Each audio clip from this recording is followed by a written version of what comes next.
Hey guys, Coach Bricks here. Hope you're well. Hey, I want to talk about this whole sports season and what's happening this fall, specifically for high school, but it goes with college too. You know, what's going on in this country. And I think some of the questions that need to be answered, and I don't know if they will be answered, but at least have to be brought up to get us to the conclusion of should we play or shouldn't we play. You know? And I think, you know, if we do have a season, if the kids go along with the season, especially high school here in Pennsylvania, if they have a season, you know, how many will get the virus? You know, if they're saying it's as contagious as, you know, you hear some reports saying it's the most contagious thing ever. That's what so many people put out there. And then other people saying, well, it's contagious. Things like that. Is it inevitable that everybody gets it? If everybody gets it, then what are you going to do about it?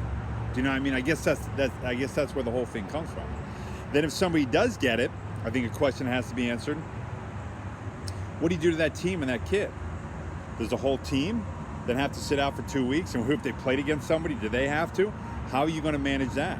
I think that's an important question that has to be answered. You know, also, what if you don't have sports? You know, sports are an outlet for so many kids in this world.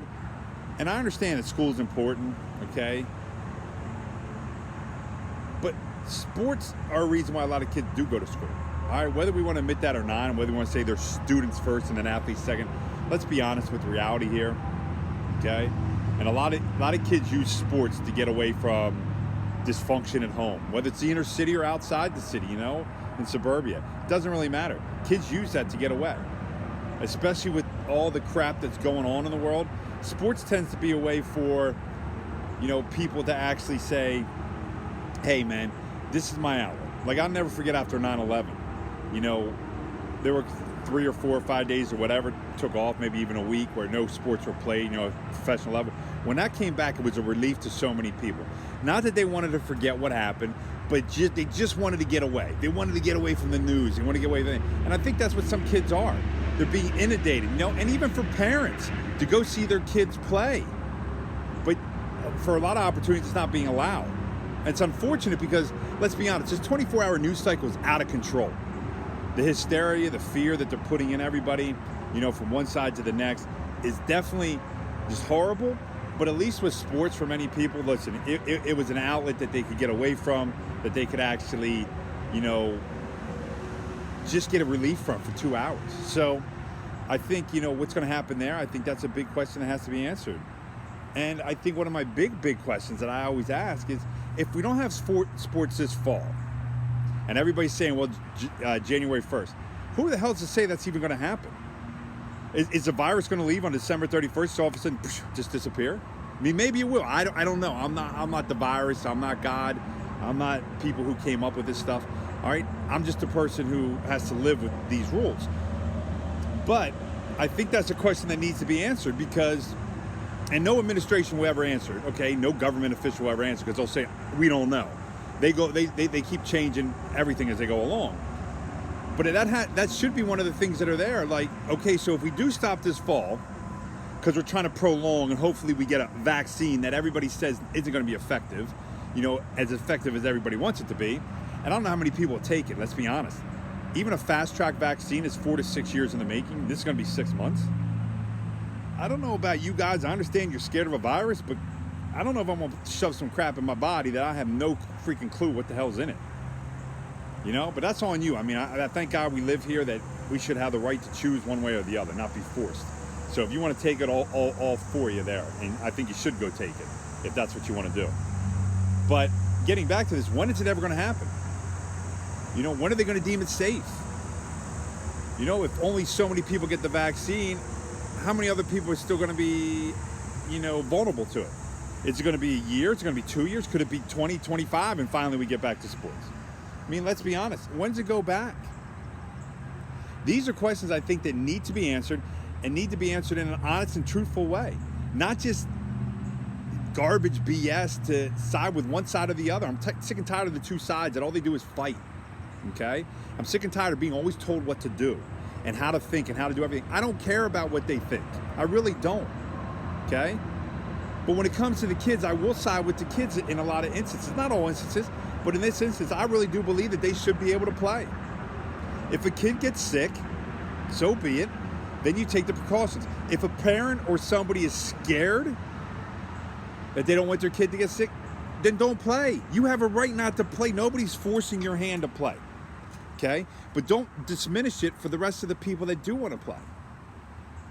You know, it's been how many months now? Since the end of March, mid-March, that these kids have been out. Now, I know some have been playing travel ball, which is great. I'm all for it, all right? Some of the kids are getting back. But if we don't get them back to play, when do we? You know, when is it going to be safe?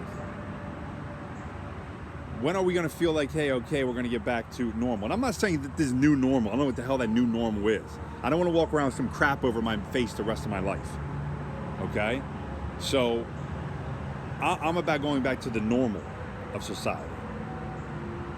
Okay, not somebody trying to change my normal just to fit their agenda. Okay, I'm not into agenda making. All right? I'm about the freedom of an individual to choose the way they feel they fit. It's called individual freedom. And I think that's what needs to be answered. When do we get back? Okay? And I know parents are going to wrestle with this, and I know, you know, there's a big rally here on August 20th to let the kids play, and I wish I could tell you the answer, and I know the PIAA, you know, said we're not doing anything till August 24th. I think something's going to happen before that. I really do. Just the way everything goes. But I do hope the kids get the opportunity to play. And you got to know the risk. I mean, kids take risk every day of walking out in that field. They could get injured, tear an ACL, an Achilles, sprain an ankle, have a concussion. They take the risk. Now, I know what everybody's going to say. Well, you can't spread those. Okay. But it's still a risk. It's a risk that you have to take. And if you know that risk going into the season, practice and everything else, then that's on you to take it. Or you and your family not to take it. And that's fine. Either way, you should be correct. You shouldn't get blasted by somebody for choosing the other way, just because that's how you feel. So I would love to hear what people have to say. I really do, in this whole stuff, because I think it's a debate that needs to be had. I think it needs to be had in the right way. But some of those questions I propose to you, they have to be answered. You know, what's the administration's take on it? You know, if a team does get it and they have to sit out for 2 weeks, how bad is that going to affect them? How bad is it going to affect the other teams that they have to play against? Is somebody going to have to forfeit? I don't know. But I think they should try to press on with the season. If it doesn't happen, then it doesn't happen. But there have been a lot of kids that have worked hard, you know, to get to this point, and they're looking at it. And I think they need to be, you know, at least have the opportunity to try. If not, you know, then I don't know if January 1st is a magical date. Like I don't really see that happening either. But you never know. All right, so let me know what you guys think. All right, take care, guys. Coach Bricks.